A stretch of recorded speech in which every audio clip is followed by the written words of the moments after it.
Hello everyone, তো চলে এসেছি আজকে একটা নতুন ব্লগ নিয়ে। সকাল সকাল আজকে রবিবার, তাই বড়ের জন্য একটু ব্রেকফাস্টে চাউমিন বানিয়ে দিয়েছিলাম, আর তারপর ভাতও বসিয়ে দিলাম।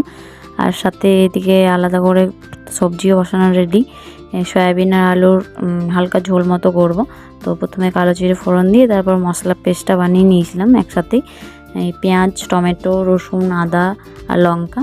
তো ওটা একটু কষিয়ে নেওয়ার পর আর সয়াবিন আর আলুটা হালকা ভেজে রেখেছিলাম, সেটাও কষিয়ে নিলাম। আর হালকা করে আলাদাভাবে ফুটতে দিয়েছি জল দিয়ে, ওটা তো হতো না। আর বরের জন্য খাবারও সাজিয়ে দিয়েছি আজকে একদম সিম্পলভাবেই, ভাত, সবজি আর দই আর শসা। তো তারপর বিকেলে একটু বেরিয়েছিলাম, সানডে ছিল বলে ঘুরতে গেছিলাম।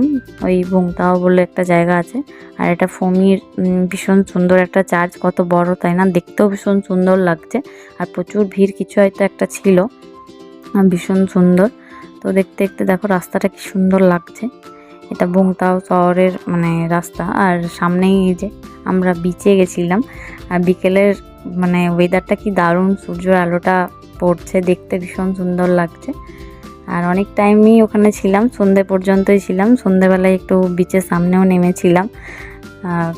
কত সবাই এখানে আসে রোজ ঘুরতে, ফটোশ্যুট করতে। তো আমিও গেছিলাম একটু জলটাই না নেমে, ওই শামুকগুলো পড়েছিল সেগুলোই কুড়াচ্ছিলাম, আর বর আমার ভিডিও করে দিয়েছে।